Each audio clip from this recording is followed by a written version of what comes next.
বাড়িতে শোকের আবহ, আর সেই আব্দুলের পাশে এবার দাঁড়ালো আম আদমি পার্টি। পশ্চিমবঙ্গের 16 সদস্যের প্রতিনিধি দল পৌঁছে গেল সদ্য পিতৃহারা সিজিপি কর্মী আব্দুলের বাড়িতে। আব্দুলও তার মায়ের সঙ্গে দেখা করে পাশে থাকার আশ্বাস। এরপরই আক্রান্ত পরিবারের নিরাপত্তার দাবিতে ইন্দাস থানায় ডেপুটেশন।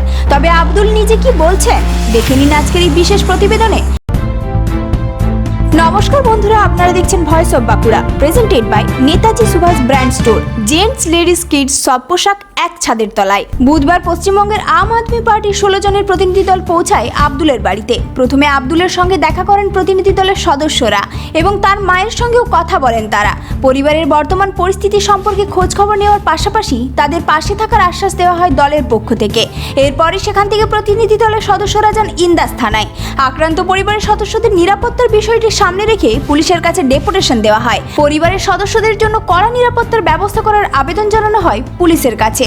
এই প্রতিনিধি দলে ছিলেন আম আদমি পার্টির পশ্চিমবঙ্গের প্রধান মুখপাত্র অর্ণব মৈত্র, দলের আইন বিভাগের ইনচার্জ সুশান্ত ভট্টাচার্য, বীরভূম ও বর্ধমান জেলার দলীয় অধ্যক্ষ সহ অন্যান্য নেতৃত্বরা। দাবি আছে কি বলেন প্রশাসনের কাছে?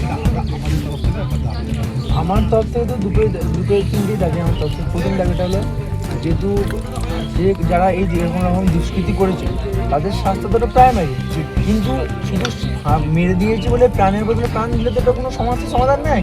এবার প্রাণের বদলে যদি প্রাণ নিতেই থাকে তাহলে তো পৃথিবীর মধ্যে কেউই বাঁচবে না। কেউ মারবে, ওকে মারবে, ওকে মারবে, একটা রকম বিশাল বড় একটা ঝামেলা সৃষ্টি হবে। এমন একটা সিস্টেম তৈরি হোক যে সিস্টেমের মধ্যে মানুষ শান্তিভাবে থাকতে পারবে। প্রশ্ন করলে যে তার মনের মধ্যে একটা ভয় থাকবে, যে আমার মরণের যে ভয়, যে প্রশ্ন করলে যে আমাকে মরে যেতে হবে, এই ভয়টা তো না থাকবে। আমার বাবাকে আমি হারিয়েছি, আমি ফিরে পাবো না, সেটা তো আলাদা ব্যাপার, ঠিক আছে। কিন্তু এর পরবর্তীকালে আমার মধ্যে যেন কোনো রিক বা কোনো আব্দুল বা কোনো যে কোনো মানুষ, তার বাবাকে বা তার ফ্যামিলিকে বা তার যাতে প্রাণের না ক্ষতি হয় সেই ব্যবস্থাও দেখতে হবে। শুধুমাত্র যে জাস্টিস পেয়ে গেলাম, মেরে দিয়েছে বলে ফাঁসি দিয়ে দিলাম, এমনটা আমি চাইনি। আমি জাস্টিস এইভাবে চাই না। আমি জাস্টিস চাই ওদের যেটা শাস্তি দিক, তার সাথে সাথে সিস্টেমটা এমন তৈরি হোক যাতে এরকম মতো দুষ্কৃতিমূলক কাজ যেন দ্বিতীয়বার করার আগে মানুষ ভাবে।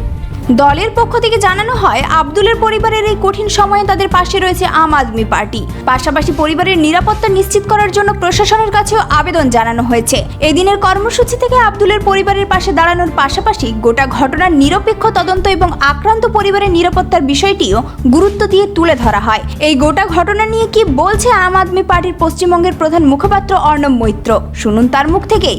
ওনাদের সাথে যেটা হয়েছে সেটা আরেকবার হতে পারে, সেটা তো একটা কারণ অবশ্যই। ওনারা এইভাবে ভয় ভীত যে আরও পশ্চিমবঙ্গের মানুষের সাথে এরকম হতে পারে, তারা যদি ভালো স্কুল, ভালো স্বাস্থ্যকেন্দ্র, এবং এটার জন্য আমার মনে হয় প্রশাসনকে এটা ঠিক করতে হবে যে মানুষরা এখানে সাহসের সাথে বাঁচবে না কিনা ভয় বাঁচবে। এবং ওনার মায়ের সাথে এখানে কথার মধ্যে স্পষ্ট বার্তা উনি দিলেন, দেখুন মানুষকে যদি স্বাধীনতা দেন তাহলে তাকে সাহসও দিতে হবে, তারা সাহস করে বাঁচতে পারে। এইটা তো বাঁচা নয় যে আমি আজকে এখানে এতজন আসছেন তো ঠিক আছে, ওনারা সেফ আছে। কাল যদি কেউ না আসে, 2 মাস পরে 6 মাস পরে যদি তখন না আসে, তখন ওরা কতটা সেফ? এর উত্তর প্রশাসনকে দিতে হবে, পুলিশকে দিতে হবে। যে আজকে পুলিশ প্রশাসন সব কিছু থাকার পরও একটি ছেলে, দেশে 80 বছর হয়ে গেছে স্বাধীনতা, তারপরও একটা স্কুল খারাপ, সেইটা নিয়ে আওয়াজ তোলবার জন্য প্রাণহানি হতে হবে, প্রাণের ক্ষতি হবে। এটা ভারতবর্ষ, এটা ভারত করেছি আমরা। লজ্জা, অত্যন্ত লজ্জা। এবং যে ধরনের আক্রমণ হচ্ছে যুবদের উপরে একদম বাঞ্ছনীয় নয়। এবং আমার মনে হয় যে পুলিশ প্রশাসনকে নিজেদের গা থেকেই কলঙ্কের দাগটা সরাতে হবে।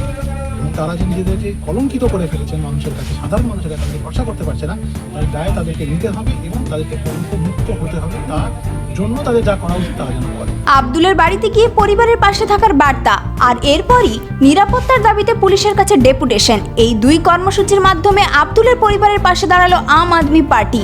এখন প্রশাসনের পক্ষ থেকে কি ব্যবস্থা নেওয়া হয় সেদিকেই নজর থাকবে। এই ধরনের গুরুত্বপূর্ণ খবর সবার আগে পেতে আমাদের চ্যানেলটি সাবস্ক্রাইব করুন আর ভিডিওটি শেয়ার করতে ভুলবেন না। আপনার মতামত কমেন্টে জানান।